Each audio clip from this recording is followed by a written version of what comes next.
y'all didn't think that I could bump like this. Said I told y'all I was gonna bump like this. Hey guys, welcome back with Talking with Kenjay, and I wanted to do a topic that was very dear to me, and I wanted to talk about something that I'm pretty sure other people can probably relate to. Today's topic is about colorism, and I want to speak on colorism because that is something I've definitely experienced throughout my life, especially in my childhood. And when I speak on it, I don't want no one to feel as though I'm just talking bad about my race or I don't like myself or my color. That's not where I'm coming from. I'm not coming from a place of hate. I'm coming from a place of truth, my truth. I'm coming from a place of this is what I've gone through, and I just wanted to express my experience. So, colorism is something that started to me in an early child age. I didn't realize what it was until as I started to get older. I've been picked on all my life by being a dark-skinned girl. And the fact that, like, when I wear makeup and stuff, it kind of tones it. But as a child, we ain't had none of that. We couldn't do none of that. Like, I was dark. Like, I was called every name in the book as a child. And I'm not talking about just by children. I'm even talking about from freaking adults, okay? From being called Midnight, Allspark, Charcoal, Tootsie Roll. I even was told that certain people didn't want me in certain pictures with them because I was too dark or whatever. And like my family never to me made me feel like I was too dark or I wasn't accepted. It was mostly the outside world. Like being around my family, I had aunts and everything call me their chocolate baby or whatever. And to me, that was dear to my heart because they made me feel accepted. But it was hard to recognize some of these things for people who didn't know me, who never even tried to take the time to know me. My first experience dealing with colorism, dealing with racism, was I was in the third grade going to an elementary school, and I was the only black girl in the classroom. And the girl asked me to be her nigger friend, the N word, and I in the third grade, like third graders are what, like 8, 9 years old. At that time, I didn't know what that word, the extent of what that word meant. So I went home bragging to my mom that I made friends and they have a name for me. And when I told my mom what they were calling me, baby Bets was off. Mama didn't play no games. The next morning, she was down there at the school. She played no games. And now thinking back in hindsight, them kids was taught that. You know what I'm saying? Like, you can't really blame children for saying certain things or calling certain people certain things because sometimes this stuff is taught to these children. And this stuff is spewed out to these kids or whatever, so they own going for what they know. But in that moment, I didn't know that I was being called a hateful word. I didn't know how much weight weighed on that word. And my mom literally had to sit me down and explain it to me. Never accept that from anybody. Never accept being called out your name. Never accept being called something derogatory or whatever. And that stuck with me. But the sad part is, how do I don't accept it from other people, but my own people, even people who look like me, can call me out my name. Even people who talked about me and they just say little stuff like I've always been a black bee or whatever. Like I've had men, oh my God, in relationships tear me down because of the color of my skin. How I'm not going to be worth nothing. Don't nobody want nobody as dark as me or whatever. Cut the lights off. I ain't going to be able to see you or whatever. Like now as an adult, I brace all this melanin, baby. But as a child growing up, it took a while for me to get to this point. I'm 29 years old and I'm telling you, it took me a while to get to the point where loving what I look like, and I can't do nothing about it. I can't do nothing about it. I remember blowing out candles, and when they say make a wish, I wish to be lighter. I wish to look a certain way. I wish I wasn't this dark. Like out of all people or whatever, like I'm the darkest of my mama kids or whatever, so people compared me and my sister together or whatever. Growing up, people thought my sister was prettier than me because of her skin tone, so people definitely always called her the prettier sister because she was lighter or whatever. And my mom was like, when I told her this as an adult, she said, I didn't know that. And like she said, I never heard that. I didn't know people were saying that. I was like, yes, in school, all the time. Me and my sister are just 2 years apart. So like if I was in the seventh, she was in the ninth. But in the sixth, when I was in the sixth grade, she was in the eighth grade. We was able to go to the same middle school together. And she had to fight for me so many times because I was literally bullied and picked on and talked about because of my skin tone. And that created something in me to make me realize I ain't gonna be nothing in life because I look this way. I'm not gonna be nothing. Like, I've had dudes literally tell me, like, bring me down, whether were dating them or just in passing, teenagers or whatever. Let me know, like why was I created to be this way? And I used to question God. I used to be like I am unproblematic.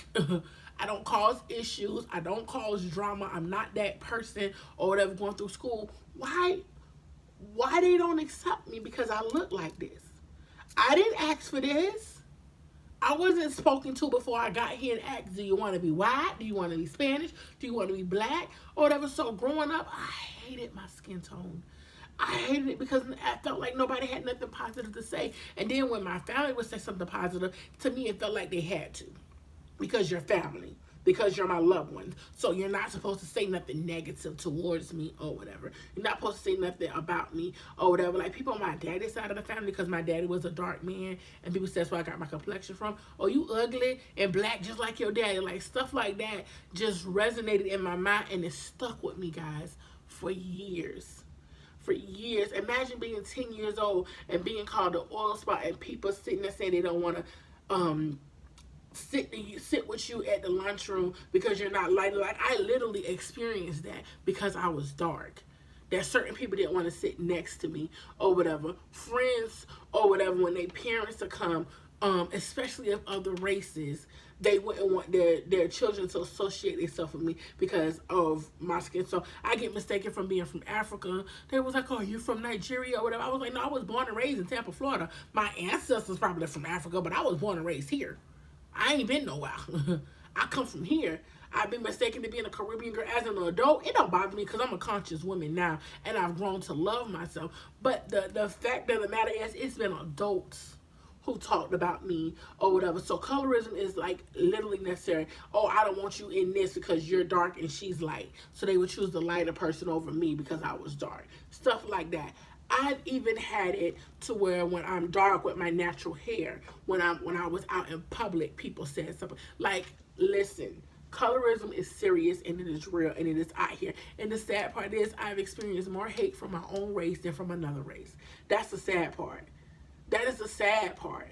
I'd have been talked about, especially as a child, because of the color of my skin, by my own race. Like, children. And you know, kids are going to be kids. You know what I'm saying? Or whatever, the bullying and all that stuff. But people fail to realize that when this stuff is highly spoken of you, that you look ugly, that you look dark, or you look like an oil spot, or you look like a charcoal, or whatever, you look burnt, calling me midnight. Like, I literally just started answering to them names.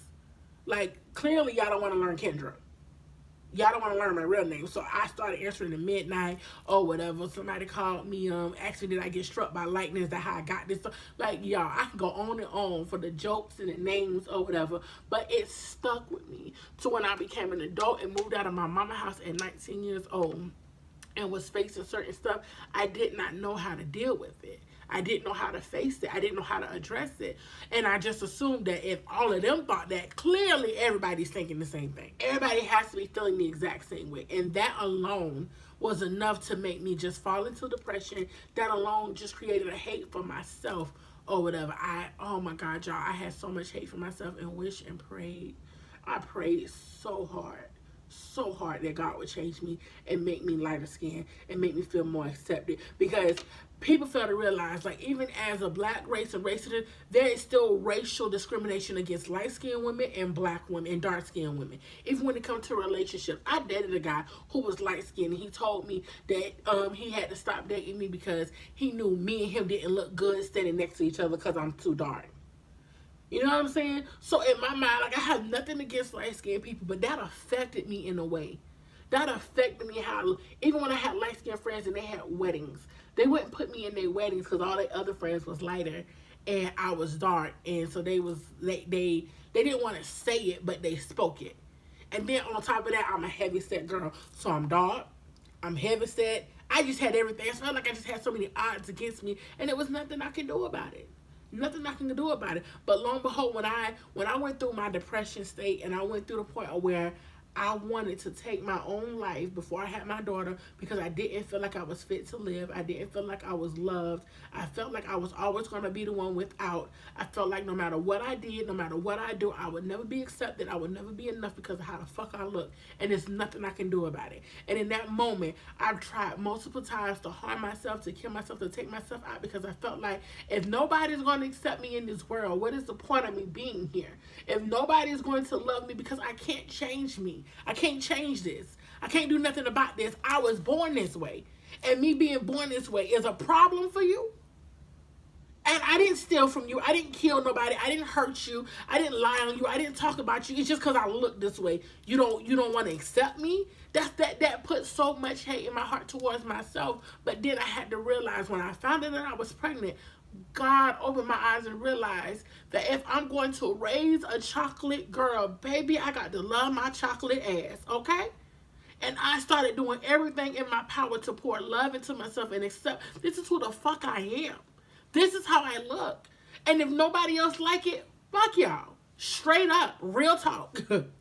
That's exactly how I had to get there. That's exactly how I had to go. That's how deep I had to go with it. Because I can't live my life off of the thoughts and opinions of other people. All because they can't accept me. Colorism is real. Racism is real. And it's sad that it's even realer within our own culture or whatever. I've been called the field nigga.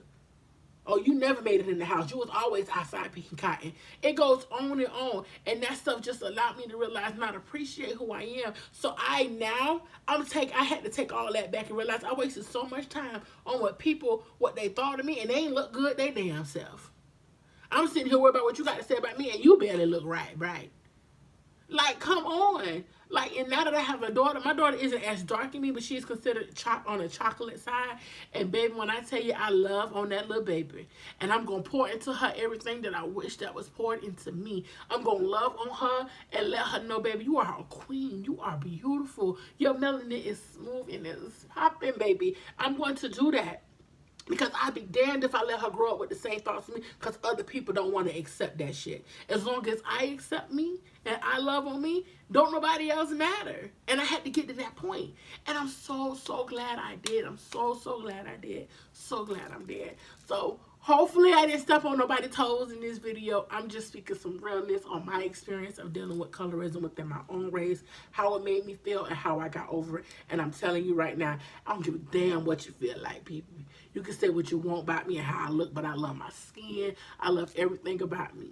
And I'm so glad that I can show that and teach that to my baby girl. Okay?